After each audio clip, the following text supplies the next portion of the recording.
Hello students, आज हम partnership का सेकंड लेक्चर करेंगे। फर्स्ट लेक्चर के अंदर मैंने आपको फंडामेंटल्स ऑफ पार्टनरशिप में इंट्रोडक्शन टू पार्टनरशिप कराया था, जिसमें definition of partnership, partnership act क्या है, पार्टनरशिप डीड क्या होती है और पार्टनरशिप में कितने पार्टनर्स होते हैं, मिनिमम मैक्सिमम। पार्टनरशिप डीड एक रिटन एग्रीमेंट है बिटवीन द पार्टनर्स। पार्टनरशिप में मिनिमम एटलीस्ट 2 पार्टनर should be there, maximum partners can not exceed 50 as per companies act 2013। ये तो थ्योरेटिकल इंट्रोडक्शन पार्ट था। Now the accounting of partnership, जो आज हम फंडामेंटल के अंदर करेंगे, that is accounting of partnership firms. Partnership firms अपने अकाउंट्स कैसे मेंटेन करती है, मैंने आपको इंट्रोडक्शन में भी बताया था। अकाउंटिंग सिस्टम में किसी भी फॉर्म ऑफ बिजनेस ऑर्गेनाइजेशन में डिफरेंस नहीं है, चाहे वो सोल प्रोप्राइटरशिप कंसर्न है, चाहे वो पार्टनरशिप फर्म है, चाहे वो कंपनीज हैं, चाहे वो कोऑपरेटिव सोसाइटीज हैं, चाहे वो हिंदू अनडिवाइडेड फैमिली बिजनेस है। कोई भी फॉर्म ऑफ बिजनेस ऑर्गेनाइजेशन जो इंडिया में ऑपरेट कर रही है, उसका अकाउंटिंग में कोई डिफरेंस नहीं है, अकाउंटिंग सेम होती है। हमारा जो अकाउंटिंग साइकिल है वो किससे स्टार्ट होता है, जर्नल से। उसके बाद we post the transactions into the ledger, we record the transaction in journal, then we post the transactions in ledger, then we summarize and prepare trial balance. With the help of trial balance we prepare financial statements, and then we make the analysis of financial statement for the purpose of decision making.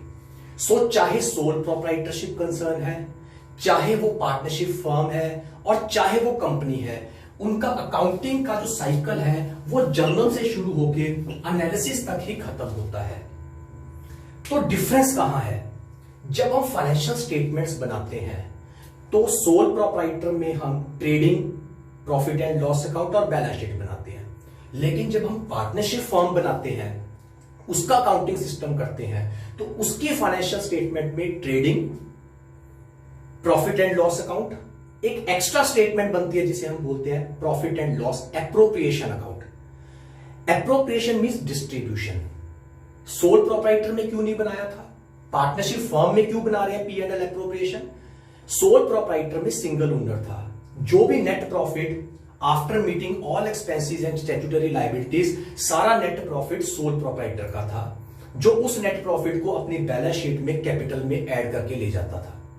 लेकिन partnership firm में एक owner नहीं है, यहां एक से ज्यादा owner है, से 2 है, 3 है, 5 है, 10 है, तो वो सारा नेट प्रॉफिट एक ओनर का नहीं है। एक ओनर को हम सारा नेट प्रॉफिट नहीं देंगे, यहां 2, 3, 5, 10 जो ओनर्स हैं, सारे आपस में अपने प्रॉफिट को डिस्ट्रीब्यूट करेंगे। जब हम उनके प्रॉफिट को डिस्ट्रीब्यूट करेंगे तो उसके लिए हम एक स्टेटमेंट बनानी पड़ती है जिसका नाम होता है profit and loss appropriation account. Similarly, जब उनके प्रॉफिट हमने डिस्ट्रीब्यूट कर दिए, उनको सैलरी पे कर दी, उनको इंटरेस्ट ऑन कैपिटल दे दिया, जब उनसे इंटरेस्ट ऑन ड्राइंग चार्ज कर लिया, तो बहुत कुछ पार्टनर को देना होता है, उससे चार्ज करना होता है।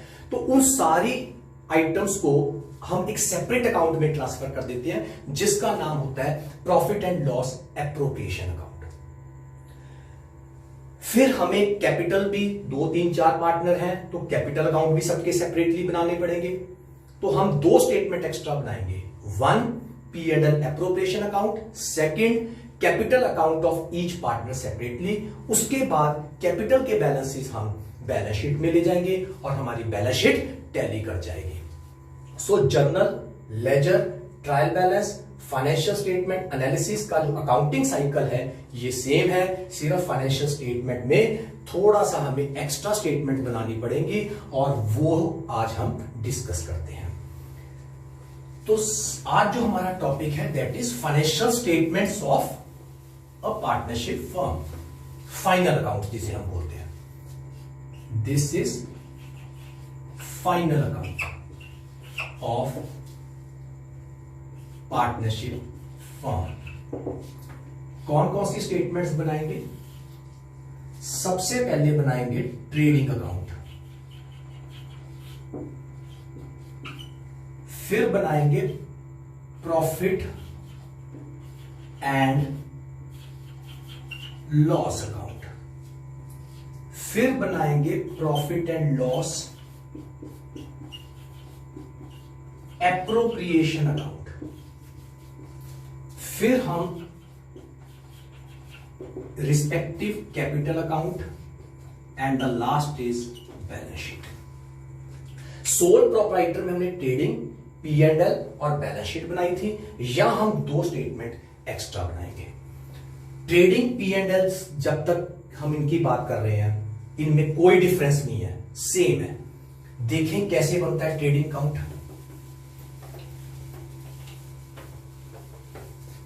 सबसे पहले ये फॉर्मेट हमने ट्रेडिंग अकाउंट का पहले से स्टडी किया हुआ है जब हमने सोल प्रोप्राइटरशिप कंसर्न के अकाउंट्स किए थे। This is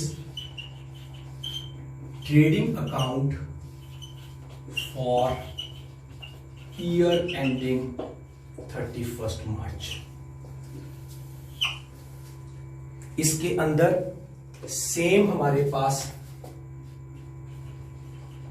particulars, amount, particulars and amount. Starting point जैसे कि आपको पता है, we always start the trading account with opening stock, then we have purchases less purchase returns, then we have all direct expenses like wages etc. Then we have net sales minus sales return, and we have closing stock. The balancing figure is gross profit, और अगर balancing figure इधर आती है तो we have gross loss.